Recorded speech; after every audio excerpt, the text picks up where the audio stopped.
Beasts of the Mesozoic, Tyrannosaur Series Wave 3. Today we take a look at Gorgosaurus labratus.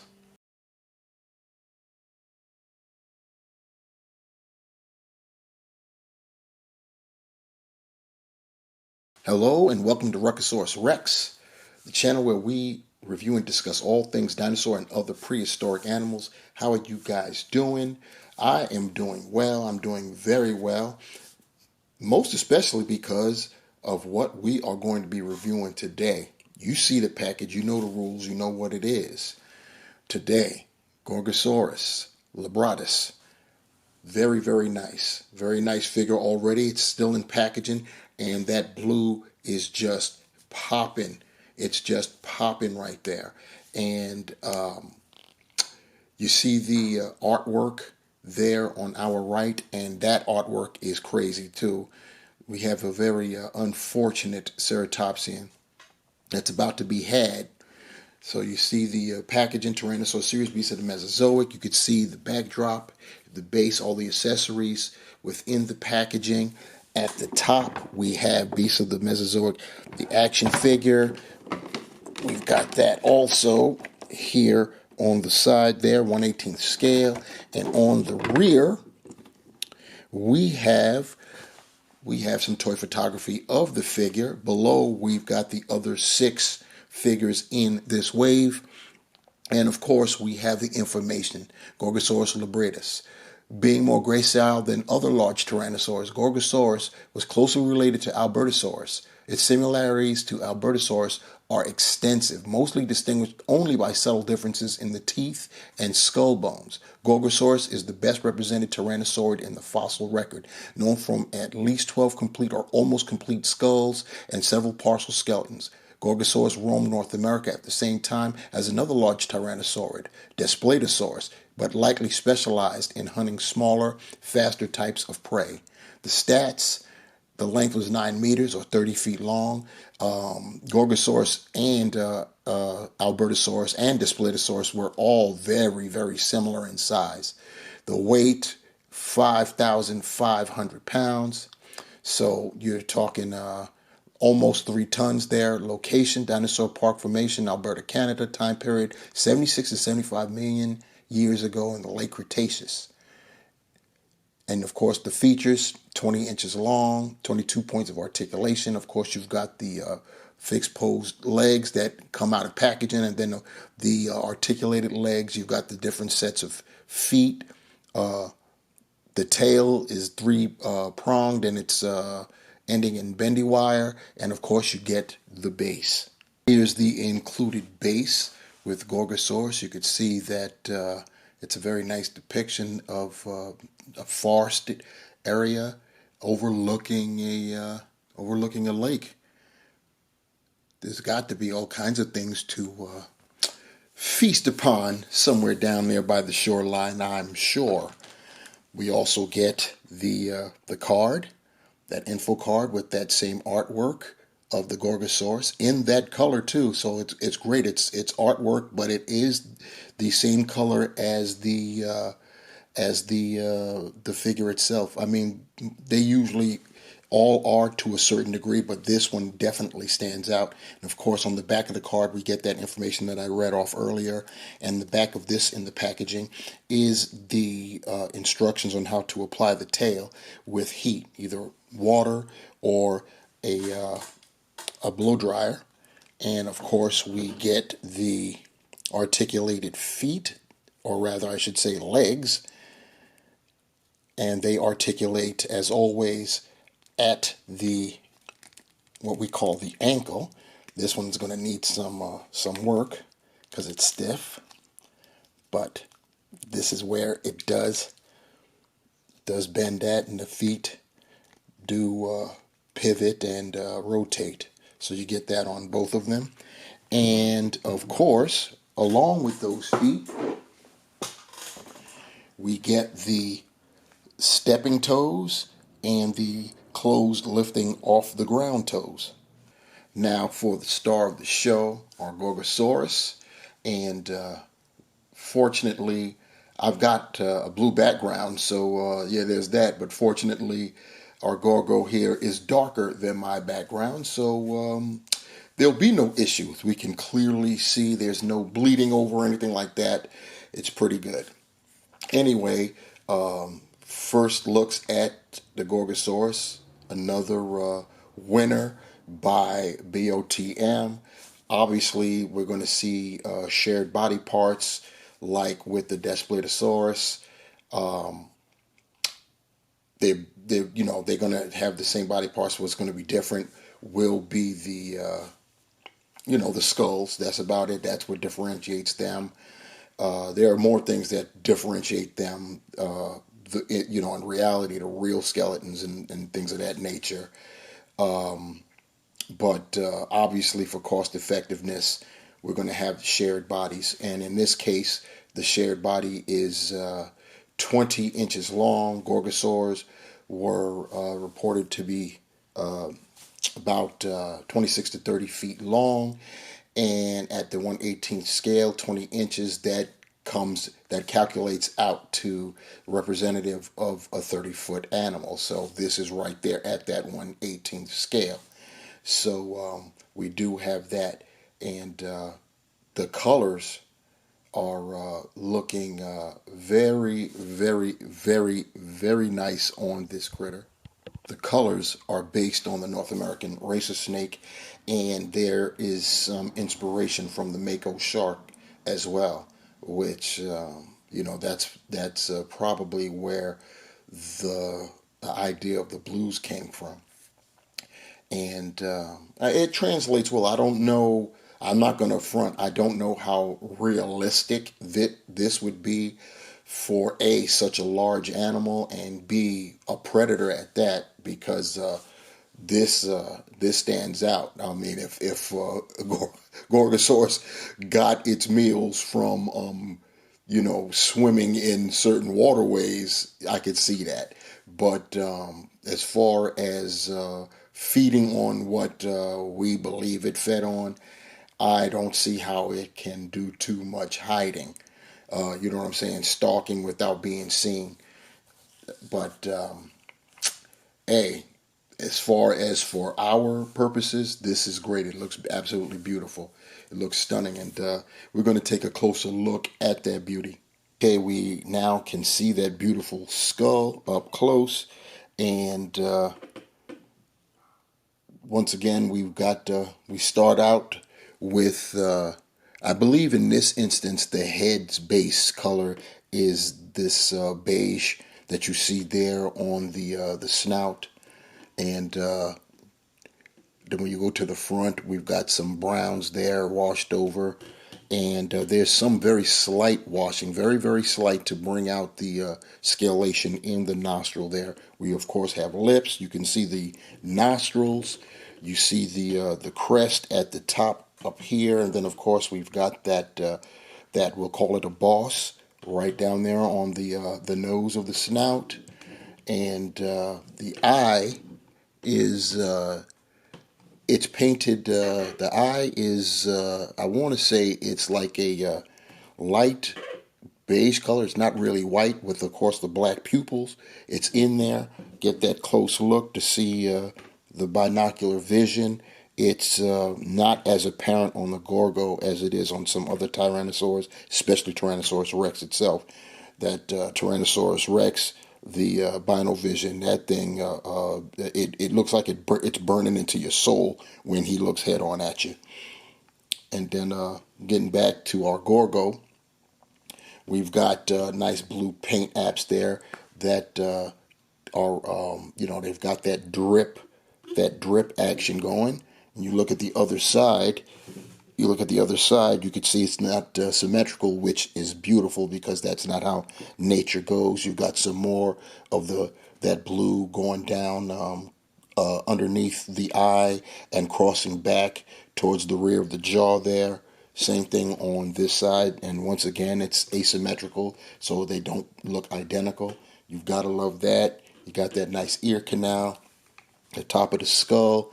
It's that blue, and we've got that darker dry brushing going across, so that's cool. The mouth, I did mention It's got lips. The mouth obviously is articulated. The tongue as well. See if I can get that up a little bit. Yep, there we go. And so you've got that gape right there. Looking at the lower jaw, you see the nice wet look. The teeth looking pretty nice there. I'm going to once again attempt to look at the top and have some light on the situation. And I don't know if that's good enough. It's difficult to tell when you're looking through a viewfinder because it's small, but it translates better when you see it on the bigger screen. I try to get some more focus in there. I think that you get it right there. You can see the top of the mouth there, and nice wet look. It's looking pretty nice there. Closing the mouth. Look underneath. Get a little angle there at that throat, the wrinkles, the almost pink, fleshy color look of the wrinkles in that throat is pretty cool. And then moving up, you see the neck there, more of that blue, and the spackle type of striping, spackle type of pattern you've got there, and more of those wrinkles. I'm loving those wrinkles. And you go down the body, you've got the blue, and there's a little dry brushing going over there. You got more of that same type of pattern, but it's random. Then it gets lighter, and you got those wrinkles. And then the underbelly is, you see the color of the underbelly, and it's got that, turn it there because you can't see it because I'm not giving you any light. And you can see that it's dry brushed right there. The forelimb, the standard small two-fingered forelimb of a Tyrannosaur. Gorgosaurus, no different. And it's still maintaining that blue pattern motif. The claws are painted like a I don't want to call it tan. It's almost like it's not really an orange, but they're not. It's not black like you'd expect it to be, which is pretty nice. It's different. Hind limb, it's more of the same. The blue, there's a dry brush in there. The rear of the leg, it's got that random blue patterning, and you've got the beige in the back with some dark dry brushing, and the same thing with the leg. And once again, these are the static legs. It only bends at the knee, but we'll get into that momentarily. Looking good. Then you see the scoots. We've got some dark brushing over the scoots, so they point out. And then look at the claws on our Gorgo. You could see what I'm talking about. If you couldn't really tell with the forelimbs, the claws on the hind limbs are painted the same color, and you see that light colored paint there. I think that's a pretty different yet nice approach. Then we're going down to the nice long tail. You get more of the same with the patterning until we get into the dry brushing as well, the dark dry brushing along the top, till we get to the end there where it all goes solid and tapers on out, as you can see. And of course, going from the other side, we get more of the same there. So that's pretty cool with our Gorgo. Point him to the camera since he's the topic. He needs to get his love. There you go. And that's the segue into the articulation portion. We've already shown the articulation in the mouth and the tongue. The head moves independent of the neck, left, right, up, slightly down, slightly up. The neck also moves left and right and can rotate and can go up and down. So when you combine together, you can get some pretty good turns there. Turn him to the rear so you can see how far his head is moving to his right side. That's pretty nice. The arms can swivel up and down. They can flail out, as you can see there. They bend at the elbow and they rotate at the elbow. They bend at the wrist. So that's pretty cool right there. Torso, you can go, mine's is still pretty stiff, but You can move it left, right. It can go up and it can go down. You just have to work with it a little bit more, but it's there. The hind limbs, they can splay out. As you can see right there, they're splayed. They do rotate forward and back. You've got that articulation at the knee. I previously showed the articulation in the articulated leg, so you know where that is there. The tail, left, right, up, down. You could twist it if you wanted to, but it would break up the whole color scheme. And you get that at all sections. And of course, the rear of the tail is bendy wire. So that is the articulation on our, turn it here. So once again, you have to address your audience. That is the articulation on our Gorgosaurus. And now, to pose our Gorgo alongside some animals it may have preyed upon. And we're going to do 3 different type of scenes here. We're going to start off with the Centrosaurus. You can see that the way how what I'm trying to convey here is the Centrosaurus is trying to escape the Gorgosaurus. And I'm pretty happy with this particular scene. What do you guys think? Let me know. I'm a little bit full of myself right now. I'm going to hate to have to remove this to do something else, but duty calls. Next, we have an Albertoceratops. And with this pose, what I'm trying to convey is this species, at least this particular individual, is it ain't going for it. It's standing its ground and facing off against the Gorgosaurus. And for my third and final shot, we've got Gorgosaurus getting it in on the hapless Spiclypius. And just in case you thought we forgot, here we have our guy, Rob Muldoon. So you could see how large a Gorgosaurus would be compared to a human being. And so to cap this one off, the beast of the Mesozoic, Tyrannosaur Series Wave 3, Gorgosaurus. Beautiful figure. The paint scheme is just crazy. I'm loving it. It works. It definitely does. 1/18 scale, so we've got the size at 20 inches. It is indeed representative of a 30-foot long animal. We've got the articulation there. I think I've reasonably demonstrated that you can pose this guy with the articulated legs and get him into some nice poses and do what you want to do with it, which is great, definitely great. Yeah, I mean, the Tyrannosaur series is just moving right along with the, totally impressed, whether they're large or small or anything in the middle. It is. I am very happy to be to be an owner of these figures, and I'm also happy to bring it to you guys so you can determine if you're with it or not. If you haven't gotten, if you're on the fence, or if you weren't even with it and you happen to stumble upon this video and you became intrigued, that's what this is for. That's definitely what this is for, and I hope that I've been of some help to you guys. If you do want to make a purchase, get either Gorgosaurus or any of the other figures in Wave 3 of the Tyrannosaur series, or any of the Tyrannosaur series at all, or any of the Ceratopsians. I showcased 3 Ceratopsians, so that may intrigue you as well. It's very nice that we have a lot of Ceratopsians that can match up with a lot of our Tyrannosaurs, because I can tell you this right now. Wherever there was a Ceratopsian, there was a Tyrannosaur somewhere in the vicinity. These two subsets of species have been side by side, if you will, since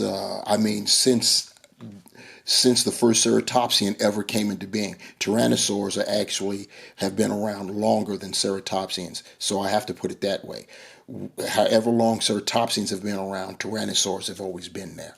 So it's just crazy. So yeah, if you're interested in that, I'll have a link in the description below for Creative Beast Studios, aka Beasts of the Mesozoic. Click on that and see what you could see. I'll also have the Instagram so you can get at David Silva or whomever's there over there, and you will not be dissatisfied. Trust and believe.